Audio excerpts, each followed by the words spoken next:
વડોદરામાં નજીવી બાબતે બે જૂથ વચ્ચે મારામારીના દ્રશ્યો સામે આવ્યા છે। ધૂળેટીના દિવસે નાગરવાડા વિસ્તારમાં મારામારીના દ્રશ્યો સામે આવ્યા। પોલીસે નાગરવાડામાં મામલો થાળે પાડ્યો હતો। ત્યારબાદ ગોલવાડ અને હરિચંદવાસમાં પણ માથાકૂટ થઈ હતી। ત્યારે કારેલીબાગ પોલીસે 5 થી વધુ લોકોની અટકાયત કરી છે।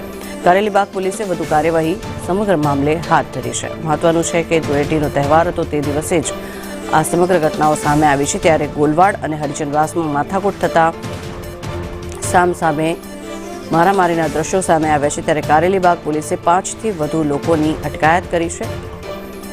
તેમના દ્વારા કાર્યવાહી હાથ ધરવામાં આવશે।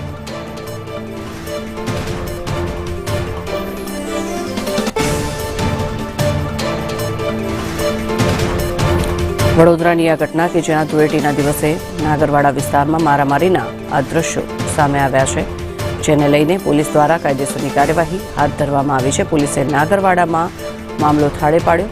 આ દ્રશ્યો જે આપ જોઈ રહ્યા છો સંદેશ ન્યૂઝની ટીવી સ્ક્રીન પર સીધા જ વડોદરાના આ દ્રશ્યો છે કે જ્યાં પોલીસ દ્વારા દરમિયાનગીરી કરવામાં આવી, લોકોને સમજાવવામાં આવ્યા અને મામલો થાળે પાડવામાં આવ્યો। પરંતુ ત્યારબાદ ફરી એકવાર આ મામલો ભીચક્યો હતો, જેને લઈ પોલીસ દ્વારા 5 લોકોની અટકાયત કરવામાં આવી છે। સમગ્ર મામલે કારેલીબાગ પોલીસે વધુ કાર્યવાહી હાથ ધરી છે।